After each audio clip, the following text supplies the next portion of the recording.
Bueno, voy a contestar primero lo de Daniela, que me preguntaba dónde estaba la bibliografía. Acá voy a ir directamente a las páginas que... 73. A ver cómo era esto, la puedo cambiar acá. 73. Esto me lo han preguntado muchas veces.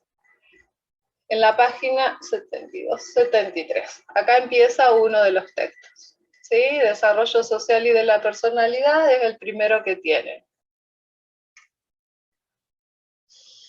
Estos son todos los que van a encontrar ustedes en el mismo texto, o que ya encontraron, nada más que, bueno, se les puede haber hecho olvido alguno. Este, bueno, no es 73, es 74. Bueno, capaz que tiene que ver con que yo me equivoqué de página. 118. Pero acá arriba dice 119, pero en el número de hoja dice 118. ¿Sí? Ahí puede ser que eso les desordene. Y este es el primero de Del Val, que es el comienzo de las relaciones sociales, la madre.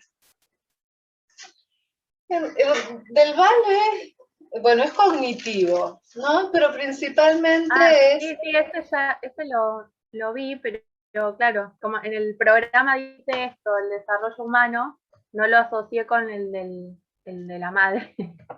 No, O sea, dice era el como distinto el desarrollo, título. claro, el desarrollo humano es el nombre del libro.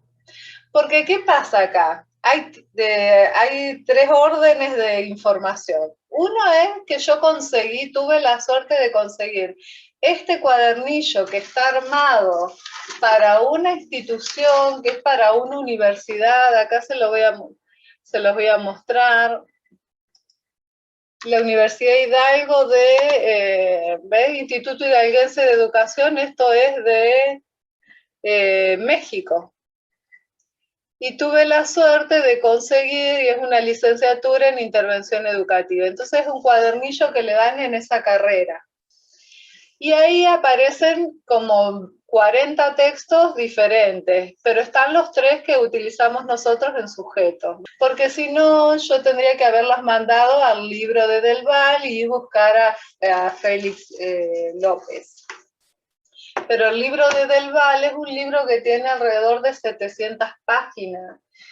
Yo no lo tengo, en su momento era un libro accesible, ahora lo querés comprar y sale como 5.000, 7.000 pesos. Digitalizado está, pero para mí se me complicaba porque le iba a tener que mandar esto completo y lo otro completo. Bueno, fuera de toda la anécdota que no creo que les interese mucho, lo importante de esto es que tienen tres textos juntos de diferentes autores acá. Dos de Del Val que pertenecen a un libro y el de López que pertenece a otro libro. Por eso es que a ustedes eso le produjo una disonancia cognitiva, porque dicen, ¿cómo? El nombre del libro es uno y acá aparece otro nombre. Bueno, es por eso. Yo conseguí en este cuadernillo eso, que estuvieran juntos los textos, Claro, ¿sí? aparte dice capítulo 9 y capítulo 17. Exactamente. Como 9 y 17 son parte del libro. Si alguna recurre al libro, papel, original, se van a encontrar con esos capítulos en el libro. Por eso. Y bueno, cuando nosotros hacemos una cita, lo que se cita no es como sale digitalizado en Internet, porque vieron que hay varias páginas de Internet que digitalizan los libros, pero pierde la estructura de la organización de ese libro. Entonces, la cita que se encontraban en la página 41, en el formato papel, acá se la encuentran en el 52. Entonces, lo que tienen que hacer cuando toman la cita de un texto de Internet es poner la dirección también en la que encontraron ese libro digital y no guiarse por el libro original porque si no, no coinciden las citas, ¿sí? Eso es complejo porque cuando el profe, cuando su interlocutor, quien lee lo que ustedes escriben, tiene que, por ejemplo, ustedes concursan para un proyecto en el que hay plata. La cita, quien les corrige el proyecto, las tiene que leer y buscar. Y ustedes pusieron página 72, vamos a la página 72 del libro y no está, significa que o está mal citado, o bien la cita no existe. Entonces, por eso hay que ser fiel al documento del que ustedes extractaron esa información. Voy a dejar de compartir. Y vamos a los errores más comunes que tuvieron los errores más comunes de parcial. Cuando tienen ustedes primero para explicar un concepto. Puede ser que utilice como alternativa una afirmación en la que ustedes digan si es verdadera o falsa, que la tengan que explicar y que a partir de allí armen algún ejemplo. De eso creo que puede ser el formato que use. Y después, cuando ustedes van a responder, en general muchas veces responden lo que saben, pero ustedes tienen que responder en función de lo que la cita dice, para empezar. Y si se manejan bien, la van a ampliar. Sí, esa es la intención que tiene ese tipo de preguntas. Hay una afirmación en la que ustedes dicen si es o no es así. El error más común es que ustedes contestan lo que saben o a veces lo que tienen ganas. La idea es que se ciñen a la frase que aparece ahí y si hay algo que no concuerda, ustedes tienen que decir, esto es falso porque esta parte no aparece en el texto o no tiene que ver con el texto. Entonces, el error está dado por no atenerse a eso que dice ahí en principio. Usted dice, no, la frase esta no es correcta porque, o sí es correcta porque. Cuando tienen que ejemplificar, los ejemplos están dados por situaciones de la realidad, ¿sí? Y lo que decía Marianela es muy bueno como un tip para que lo tengan en cuenta, esto de recurrir a los videos. Si no es a los videos, es a la vivencia personal en la que ustedes pueden traer a la memoria algo que les pueda permitir ejemplificar. La otra opción que tienen en el desarrollo emocional es que la autora Maquieira trae muchos ejemplos de situaciones cotidianas. En ese libro ustedes se van a encontrar en cada uno de los capítulos, que principalmente va desde del vínculo con la madre al proceso de autonomización, ¿no? Y en el medio los cuidados de higiene, alimentación, descanso, que les van a permitir ir como situando distintos momentos del desarrollo emocional, pero también del desarrollo social. Otro de los errores más comunes es el tema de la redacción. Ustedes pueden ensayar esa respuesta en una hoja aparte y después volver a leerla y presentarla. Porque algunos de los errores más comunes es que la dificultad esté dada por lo que quisieron decir y lo que finalmente escribieron. Ustedes saben que el registro de la lectura, de la oralidad, no es el mismo que el de la escritura. Que el registro escrito tiene que ser un poquito más formal que el registro de la oralidad, ¿sí? Yo les puedo hablar de una manera, pero en la idea de la escritura tiene que aparecer a qué situación se están refiriendo, qué acciones ocurren ahí y finalmente cómo concluyen esa idea que ustedes expusieron. Entonces, bueno, no, el desarrollo, no sé, la teoría del apego está ligada a un concepto en el que se produce la separación de la madre del niño y entonces allí comienza el proceso de autonomía del sujeto, pero a la vez hay una simbiosis o una relación vinculante, que bueno, lo que ustedes quieran, lo que ustedes sepan y consideren que es adecuado para incluir en esa conceptualización. Pero eso necesariamente tiene que cerrar. Bueno, finalmente, o para concluir, siempre usan ese tipo de frases, y entonces la respuesta que ustedes dan tiene una organización. Siempre piensen que tiene que haber como 3 párrafos, ¿no? Si bien en una respuesta quizás no puedan ser tan extensas, ensayen en la misma línea del párrafo que tienen que haber 3 oraciones, cuando es una respuesta corta, esos 3 párrafos, se trasladan a 3 oraciones. ¿Sí? En la primera oración van a poner si va o no va, si es correcto o no lo que se dice, después van a poder decir el por qué, y finalmente su propia apreciación de la situación, ¿no? Como conclusión. Piensen ustedes que en cualquier charla eso se da de esa manera. Ustedes, bueno, se encuentran con alguien, primero se saludan, exponen de lo que van a hablar, bueno, no sé, ¿qué te pasó el fin de semana? Y después en el medio cuentan el nudo de la situación y finalmente dicen, bueno, che, ya son las 6, me tengo que ir a conectar con la, qué sé yo, con la profe de psicología y se van. Pero no se dan vuelta y se fueron, cierran la idea, ¿sí? Bueno, eso es en relación a cómo ustedes formulan su respuesta.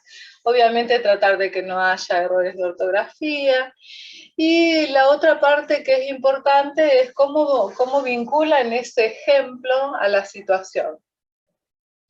El ejemplo tiene que ser algo de más, les estaba hablando del ejemplo hace un ratito, pero me había olvidado decirles que el ejemplo tiene que estar ligado a la teoría de la que ustedes están exponiendo. O sea, no puede ser un ejemplo desnaturalizado de esa situación. Si estamos hablando de, a ver, ¿de qué podemos hablar? De la socialización primaria. El ejemplo tiene que estar ligado a un momento en el que ustedes puedan visualizar que hay una primera experiencia del niño, qué sé yo, cuando va a la sala de 5 años, empieza a tener el reconocimiento de sus compañeros y llega un día en el que puede festejar su cumpleaños y eso implica el reconocimiento de que ahora ya vieron que desde el año hay todo un acontecer respecto de los cumpleaños y entonces tal vez esté historizada esta idea de cómo es el ritual de festejar el cumpleaños. Bueno, ahí tendrían un ejemplo acerca de la socialización. Me acuerdo uno de los videitos que aparecen que a la nena la dejan con la torta.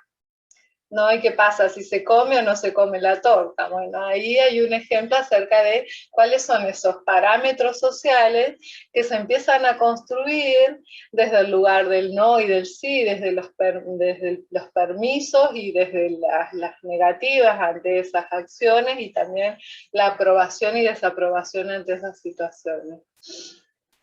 Y la otra cosa que les quería decir cuando ustedes hacen bueno, ahora sería con el análisis de una situación. Por ejemplo, seguro van a tener una de las preguntas, va a ser observar algún video y a partir de allí relacionar conceptos de ambas dimensiones, ¿no? Algún concepto alguna pregunta de relación de ambas categorías, ¿no? De ambos tipos de desarrollo. Y ahí es necesario que atiendan a la situación en primer lugar. Han sido muy pocas las que primero describieron algo de lo que sucedía allí. En el ejemplo del video podemos observar esto, esto y esto, y eso es lo que tiene un párrafo siguiente, esto es lo que tiene relación con el concepto de y el concepto de, y entonces finalmente yo creo que punto. ¿Sí? Esa sería la forma de organizar una respuesta en función de un video o de una imagen. Los trabajos prácticos les van a servir mucho para dimensionar los ejemplos, ¿sí? Vuelvan a los trabajos prácticos. Y teóricamente tienen los glosarios, pero no los glosarios propios solamente, porque algunos de las compañeras, yo les he hecho devoluciones generales. Fíjense quiénes tienen, por decirlo de alguna manera, devoluciones más, mejores devoluciones en el sentido de que pudieron lograr apropiarse de las terminologías específicas. O sea, en eso encuéntrense, y es una manera por ahí de ir alimentando el proceso de estudiar, digamos, y de formarse, que muchas veces se hace solitario. Ustedes ahora tienen, de alguna manera, es una ventaja, un grupo en el que se pueden sostener, piénsenlo desde ese lugar. Entonces, ver qué otros conceptos tomaron las demás compañeras y que ustedes no tuvieron en cuenta, ¿sí? Ese es el sentido de los prácticos escritos. Y que, bueno, que de alguna manera encontrarse con la mirada de las otras compañeras les puede ayudar más que nada en el lugar de los ejemplos. Profe, a mí me cuesta como un poco como dividir, ¿no? Cada tipo de desarrollo. Es decir, bueno, hablo de lo social separado de lo emocional, porque bueno, considero, quizás esté mal mi perspectiva, que está como súper unido, o sea, no está mal. Para que el niño socialice de manera sana, necesita un buen desarrollo emocional, es decir, bueno, vínculos de apegos y buenos. Entonces, pensando en que si va a haber así como conceptos para relacionar, y también pensando en mi parcial anterior, que a mí me llevó como mucho tiempo desarrollar conceptos, porque, bueno, vos ya sabes, me recuesta despegarme de la bibliografía y escribo como de todos los autores. Claro. En ese caso, se puede tomar un autor y dejar de lado, o sea, a mí me pasa eso, como que yo digo, si dejo de lado un autor, siento que me va a ir mal. Sí, por ahí, bueno, lo que les he dicho en ese caso, en ese tipo de situaciones, es recurrir a la síntesis. En muchas situaciones lo que pasa es que quieren poner todo. Y en el ejercicio del glosario, ustedes tienen más delimitado el concepto en sí, y a partir del concepto es que ustedes desarrollan su propia postura de lo que saben. Si hablan a ver, tomemos algunos de los ejes. Bueno, el otro punto, Marianela, es que es así, tenés razón, están totalmente relacionados. De hecho, a mí me cuesta ponerlo en dos unidades diferentes y por eso hago desarrollo social y emocional afectivo juntos. Yo más o menos se los di continuados. Años anteriores los junto, este año los separé otra vez, pero me parece que es solamente las separaciones a los fines de estudio. Se van a fijar que en la unidad 3 les puede servir cómo está organizada la presentación de la asignatura, ¿sí? Y de los contenidos desarrollan los procesos de socialización mentales, afectivos y conductuales. Quiere decir que, bueno, que son los que desarrolla Franco y algo de Delval, que antes les quería decir que Delval tiene ese posicionamiento desde el cognitivismo. Entonces, toda su mirada está puesta en los procesos de adquisición de la cognición. Y tal vez no tenga tanta, fíjense, justamente, no tiene la impronta del desarrollo puramente, sino que está ligado a los procesos de cognición. Entonces acá de lo social se suma la cognición. Nosotros solamente lo separamos a los fines de estudiar. En la unidad 3, que habla del desarrollo social puntualmente, se van a encontrar con todos esos procesos que incluyen a los afectivos, es decir, que no se separan porque son parte del proceso de socialización. Para que haya socialización escolar, es decir, la que tiene vinculación, o sea, la socialización secundaria, es necesario que haya un primer vínculo con quien cumple la función materna. Entonces ahí hay socialización. Pero también hay un proceso de afectivización de ese sujeto o de desarrollo emocional. Entonces ahí puede ser que genere una dificultad de poder separarlos. Sin embargo, lo deseable es que puedan comprender que se dan de manera conjunta, ¿sí? Ay, me quedó alguien afuera. Ahí está. Y después tienen, por ejemplo, en uno de los desarrollos conceptuales, tienen los 3 ejes del desarrollo y los hitos que se dan en función de ese desarrollo social, que son la sonrisa social, que se da a los 3 meses, bueno, el inicio con el apego a la madre, y la angustia del 8º mes. Entonces allí, estos procesos que vuelven a situarse en el desarrollo afectivo, lo que están diciendo es que el sujeto se convierta en un ser social siempre y cuando tenga esa relación primera con quien cumple la función materna. Y en los casos del jardín maternal, de la iniciación temprana a la vida social, muchas veces este primer vínculo, el vínculo primario que se desarrolla, en él colabora también la maestra jardinera o, bueno, ¿cómo se llaman? No le quiero decir cuidadora, pero no me sale el otro nombre. Las educadoras de los centros infantiles, ¿sí? Lo que antes se conocía como guardería. Entonces, la parte, fíjense que también otro de los ejemplos para pensar cómo el desarrollo social está íntimamente ligado al desarrollo emocional, es que justamente los centros infantiles parten de la premisa de que son parte del desarrollo social, de una línea de trabajo de parte de Nación y de la provincia, de políticas que hablan del desarrollo social.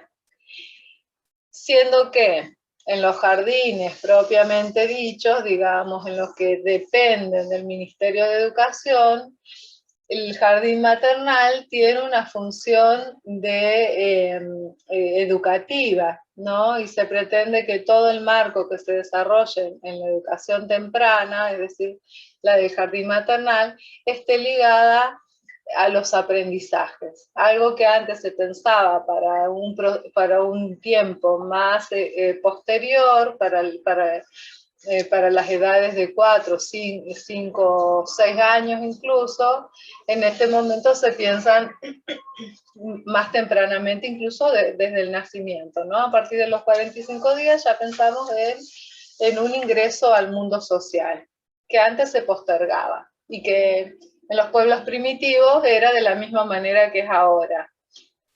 El sujeto social era social desde el momento del nacimiento porque participaba de toda la vida de la comunidad. Algo que hoy podemos ver con horror. Bueno, incluso hay todavía en la actualidad pueblos originarios de distintos, que están ubicados geográficamente en distintos países, no que respondan a los países particularmente, sino que tienen un tipo de forma. ¡Ay, lo vieron ustedes en los bebés de Nambia! En esos negritos preciosos que juegan con piedras, con tierra, con botellas de plásticas, digamos, con elementos que están en su entorno y que empiezan a darle sentido a su mundo social. Y bueno, incluso por supuesto, las distintas experiencias que tienen que ver con el contexto social, con el contexto cultural, definen parte de ese desarrollo.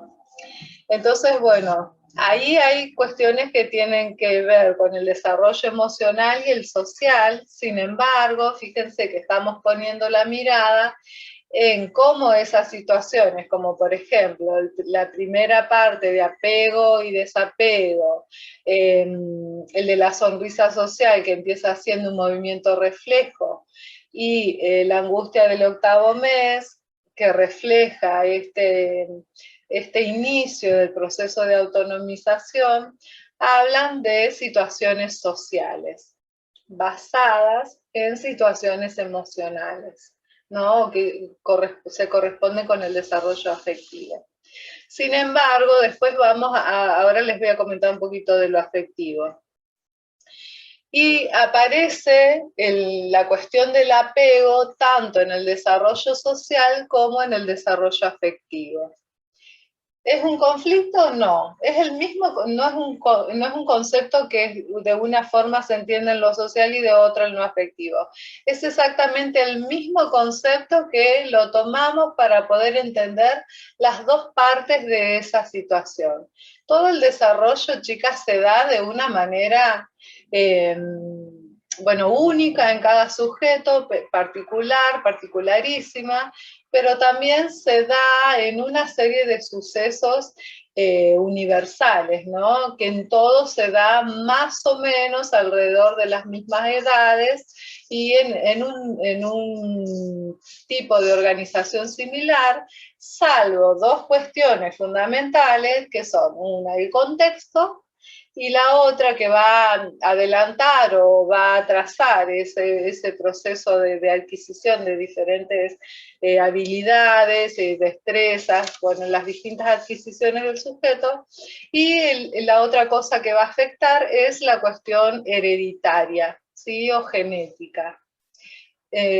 Ambas, lo cultural y lo genético, de alguna manera podríamos decir que en cierto modo distorsionan esa idea que tenemos de que todos aprenden y todos van al mismo tiempo en las cuestiones del desarrollo. Siempre pensamos en actividades, en adquisiciones temporizadas, es decir, que se dan en un tiempo y en un espacio, pero que están de alguna manera influenciadas por estos parámetros contextuales y genéticos hereditarios.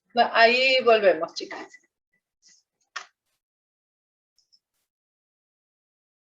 No en todos los tiempos fue de la misma manera, de hecho, una muestra de eso es la diferencia entre las distintas civilizaciones. Ay, debo tener esto, voy a detener la conversión, así no me enlentece tanto. Les hace una orientación acerca de primero, ese desarrollo en las distintas épocas evolutivas del sujeto, de distintas épocas históricas, y de hecho,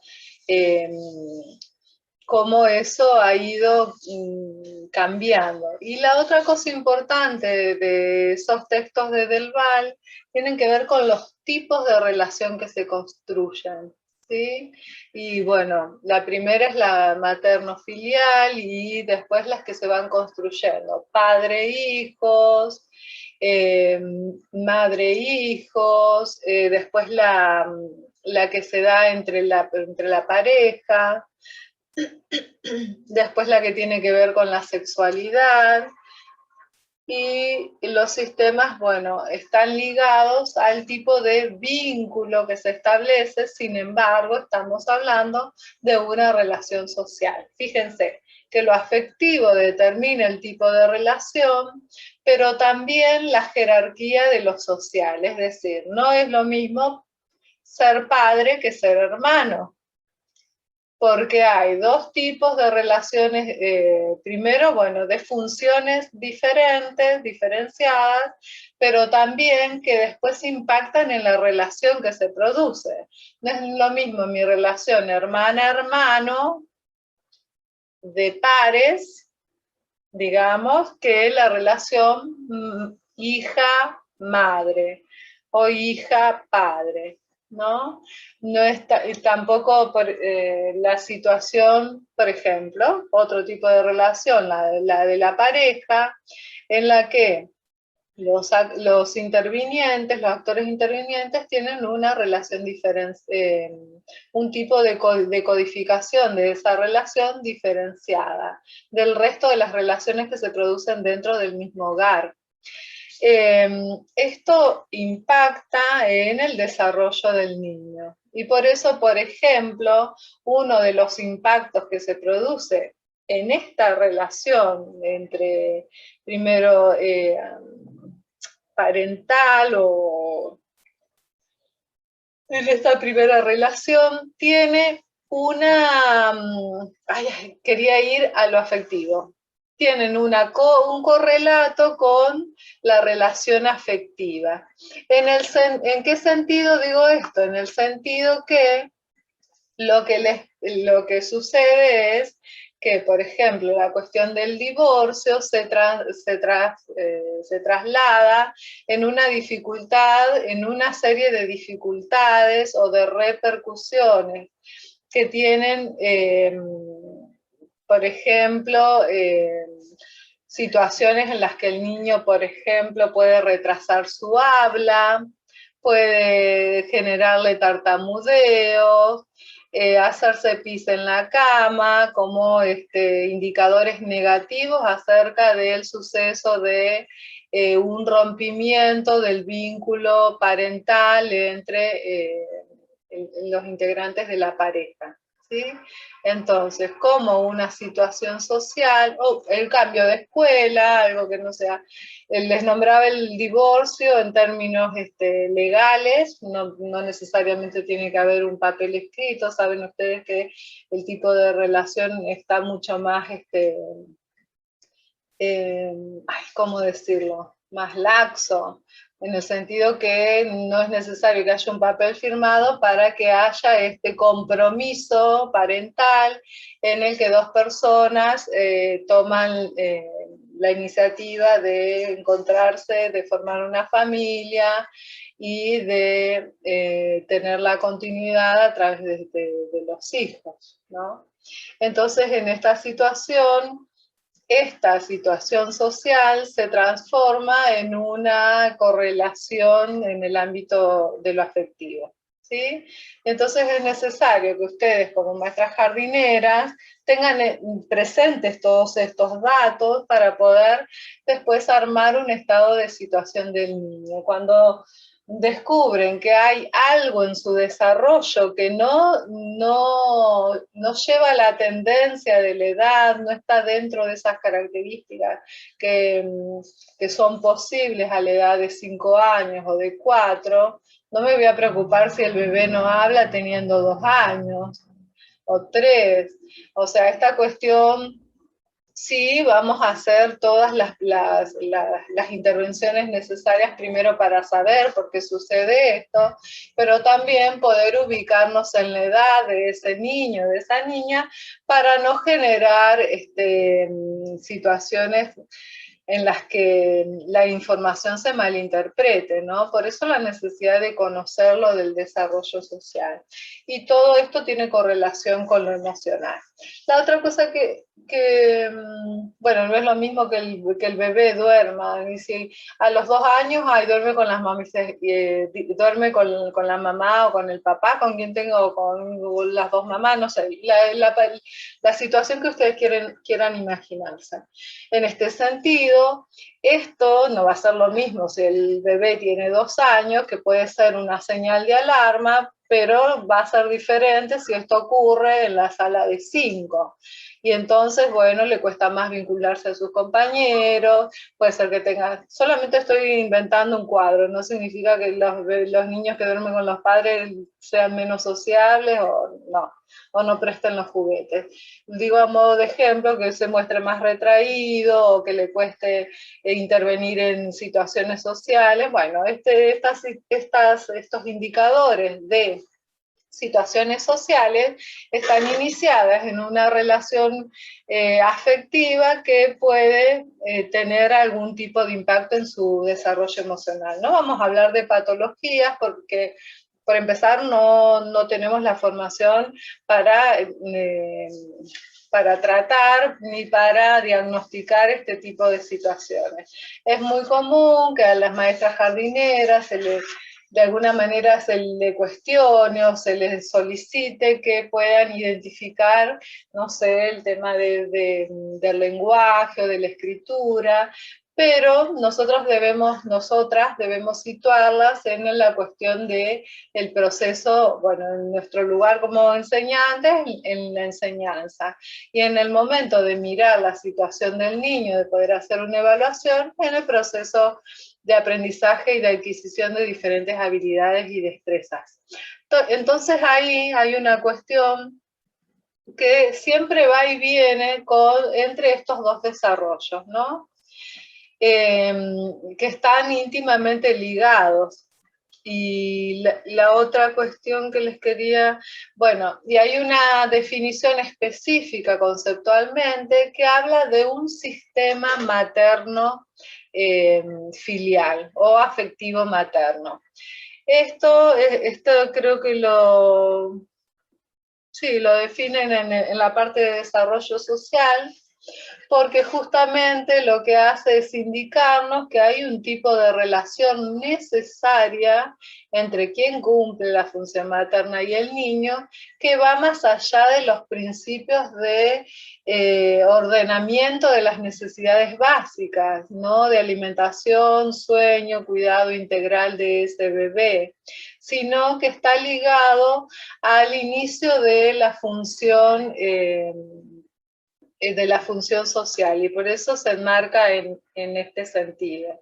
Pensar que ese sistema materno filial, esta relación primera que se da entre ambos sujetos, es la que va a posibilitar después un desarrollo afectivo adecuado también. No solo el desarrollo social, sino también el afectivo. Y bueno, en este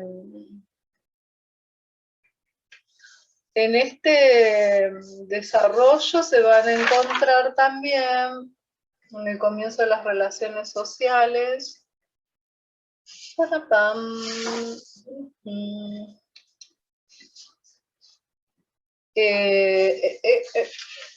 bueno, les quería contar era que aparecía también algunos referentes como, bueno,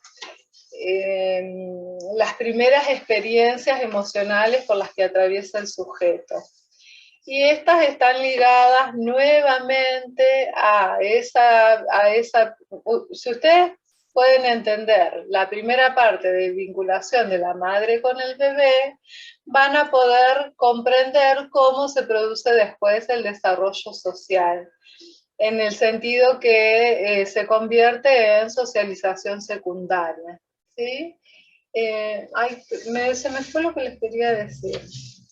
Bueno, a ver si me queda algo del desarrollo social importante.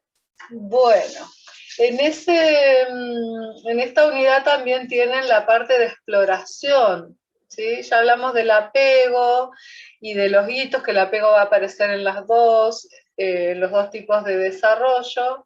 Y en la exploración del mundo social se van a encontrar lo que sucede primero el intercambio con los pares, ¿no? Estos primeros modos de intercambio que se produce en la relación con otros niños. Si el niño no va al jardín, probablemente este tipo de relación tiene que estar dada, es necesaria, de la concurrencia al cumpleaños de un amiguito, ¿no? Por ejemplo, o la preparación del ritual del festejo de su propio cumpleaños, aunque sea en un ámbito más reducido o más íntimo, pero esos momentos sociales que dan cuenta de que ese sujeto comienza a relacionarse con otros, pero también empieza a tomar conciencia de su identidad. Entonces lo social está dado por las relaciones, interacciones que se dan de ese sujeto con otros sujetos, pero también de los sucesos que propician ese desarrollo social. Y ahí me estoy refiriendo a lo individual, en el que el sujeto se reconoce a sí mismo y va constituyendo ese proceso de autonomía creciente, pero también cómo va a ser, cómo se va a relacionar con otros. Bueno, ahí aparece la idea de la amistad, y de lo que una relación social en buenos términos puede beneficiar, dice el autor, a las distintas partes, ¿no? A esos sujetos que intervienen.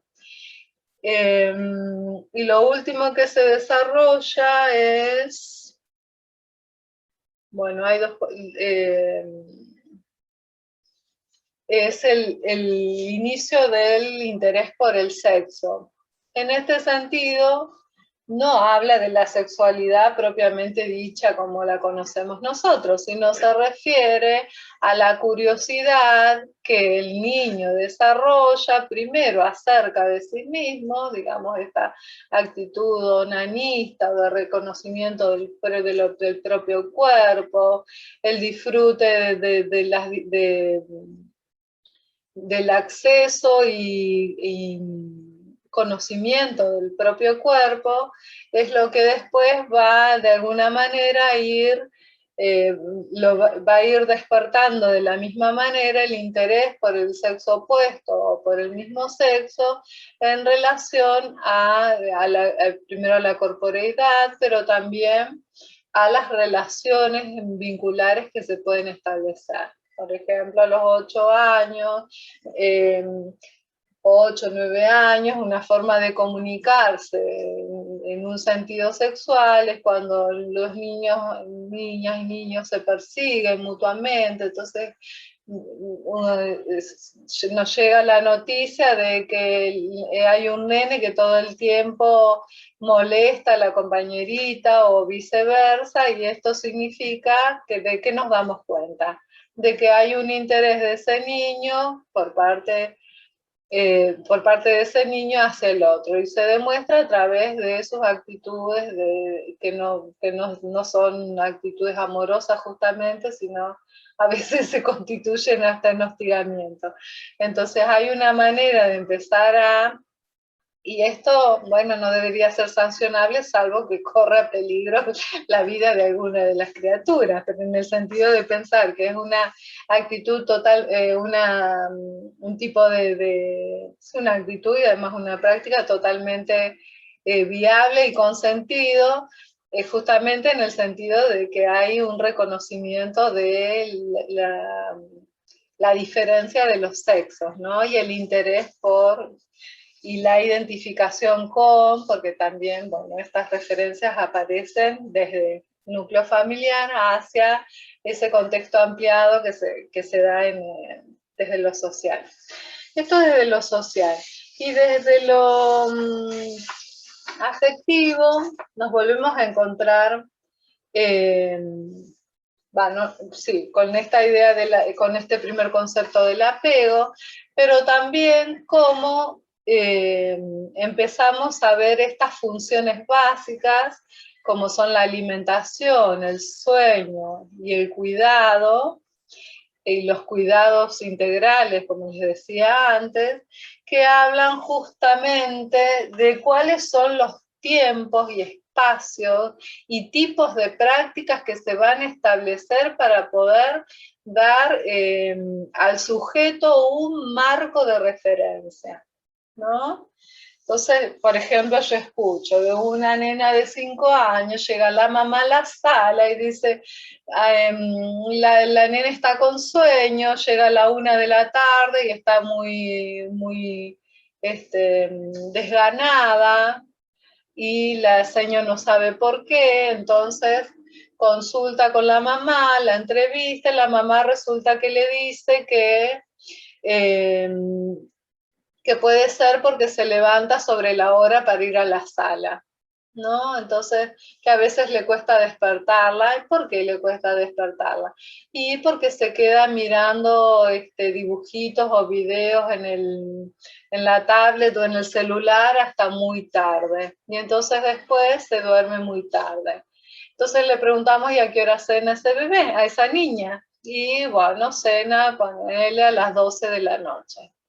Cualquier parecido con la realidad es pura coincidencia. Hay un tipo de organización familiar que impacta sobre la vida de ese sujeto, que después es difícil reconocer estas dificultades cuando son parte del accionar cotidiano familiar, del modo de funcionamiento. Entonces le preguntas a la mamá y dice, y ay, no, yo no veo ningún problema, nada más que para que se entretenga le dejamos el celular hasta qué hora.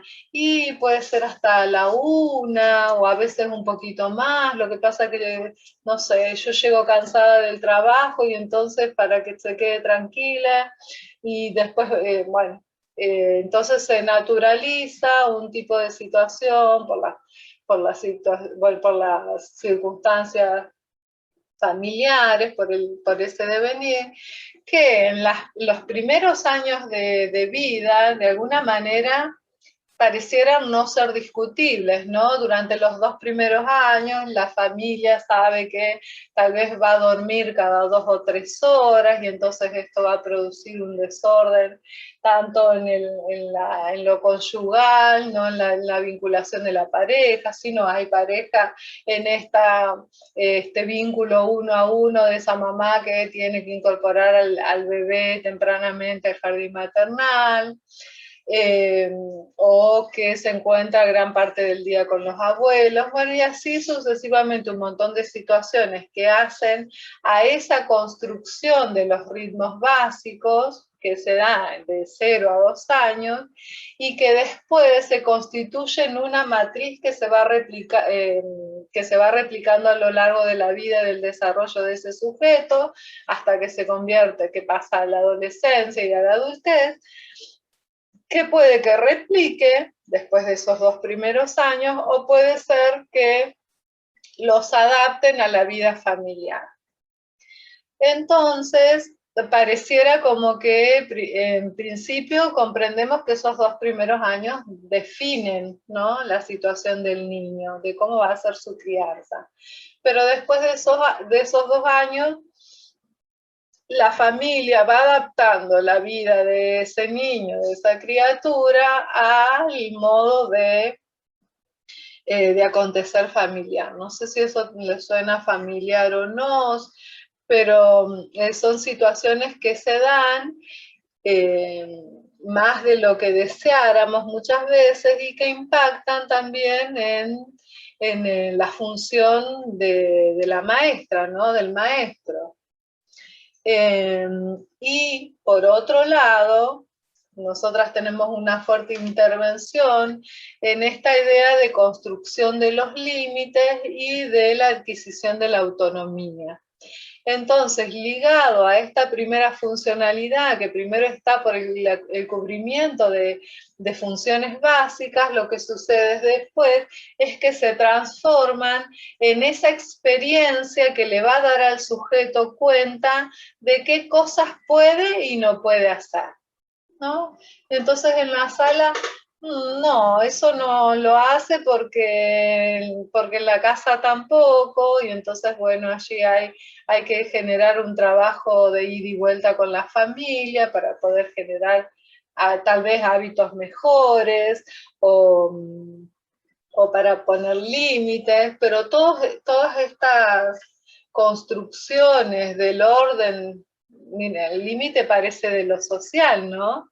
Pero el límite, bueno, como dicen desde la psicología, es como una muestra de amor hacia el sujeto, en el que se le puede decir hasta dónde es posible o no desarrollar una acción, y que todo lo que nosotros hacemos tiene consecuencias desde lo social, ¿no? Entonces, este acto de amor, de poner límites, es el que va a permitir que ese sujeto pueda intervenir en la vida social sin mayores complejidades, ¿no? Y también, qué sé yo, podemos pensar en que los hábitos van a constituir un modo de acción y un modo de ser, y un modo de hacer, pero también de ser de ese sujeto. Bueno, las otras cuestiones que aparecen desde lo afectivo son los conceptos de objeto transicional dentro de esta primera etapa, que se refiere a este elemento que puede estar materializado en una cosa, pero también en algún ritual o hábito que acompañe a ese objeto, ¿no? Por ejemplo, dormir con el osito, o con una almohadita. Bueno, de eso ustedes han escuchado mucho del objeto transicional, pero forma parte de esta primera experiencia en la que el sujeto empieza a definir qué cosas le pertenecen y qué cosas le dan continuidad al espacio de cuidado y protección que vive en el lugar, en el espacio familiar o más íntimo, ¿no? Y bueno, ahí aparecen como algunas dificultades, la cuestión de la frustración, cuando es posible. Bueno, ese está muy bien documentado en el experimento que aparece en uno de los videitos, ¿no? Que tienen que abrir un paquete y qué sucede. Es muy divertido ese video, pues, si no lo vieron, véanlo. Y si ya lo vieron, pueden refrescar ese momento porque ilustra muy bien las distintas reacciones que van desde el logro de poder concretar un objetivo, como es abrir el paquete. Lo mismo va a suceder en cualquier situación cotidiana en la que ustedes convoquen a la tarea individual y en este proceso de generar autonomía, ¿no? Y cómo pasan de algunos de estar felices a otros a patalear por los pisos, y así en las diferentes reacciones acerca, que a veces se sostienen hasta, bueno, hasta una edad avanzada, ¿no? Cómo se resuelven las situaciones de frustración. Hay adultas que no tienen tolerancia a la frustración, ¿no?